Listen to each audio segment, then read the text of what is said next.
J'ai entendu le chirurgien qui a dit « elle me pète entre les mains ». Et puis d'un seul coup, je suis sortie de mon corps. Je me suis trouvée donc au plafond. Flottant au-dessus du lit.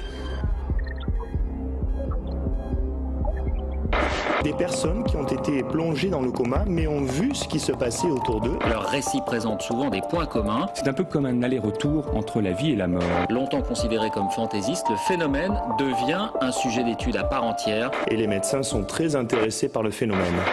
On estime que 15 à 20% environ des personnes qui frôlent la mort vivent une expérience de mort imminente.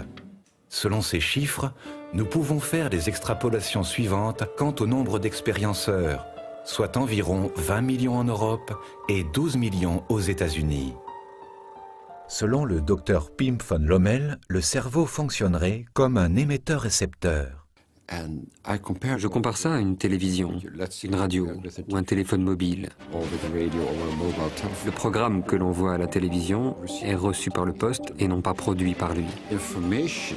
Donc l'information reçue par un mobile, une radio, télévision ou un ordinateur, ils reçoivent cette information et la codent sous forme d'ondes électromagnétiques.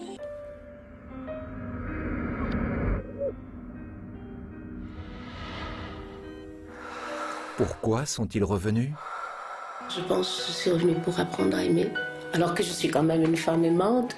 J'ai une famille, j'ai des enfants, j'ai mon mari, j'aime même un public qui m'aime aussi. Il faut dire aux gens en fait qu'ils sont importants pour vous, qui comptent dans votre vie, que oui vous les aimez, même si les gens sont pudiques par rapport à leurs sentiments et qu'ils n'osent pas toujours les exprimer. Qu'ont-ils retenu de cette expérience? Ça m'apporte une vision différente dans mon métier du départ des patients dans le coma ou des mourants dans les services de réanimation. Je crois que je les regarderai d'une autre façon. Est-ce qu'on peut tranquillement, comme le Petit Prince, aller à la mort en sachant que c'est difficile puisqu'on va quitter les siens, mais en sachant que c'est pas forcément cette castration ultime qu'on a voulu nous faire croire? Sommes-nous prêts en France à prendre au sérieux les témoignages et à accueillir un protocole de recherche? Je pense vraiment que c'est le moment. En plus de ça, beaucoup des médecins qui travaillent à Timone n'attendent que ça. Donc vraiment, on est prêts.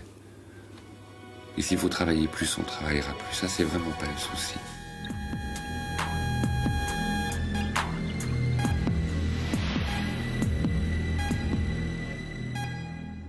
Faux départ, un film documentaire de Sonia Barkala, disponible en DVD et VOD.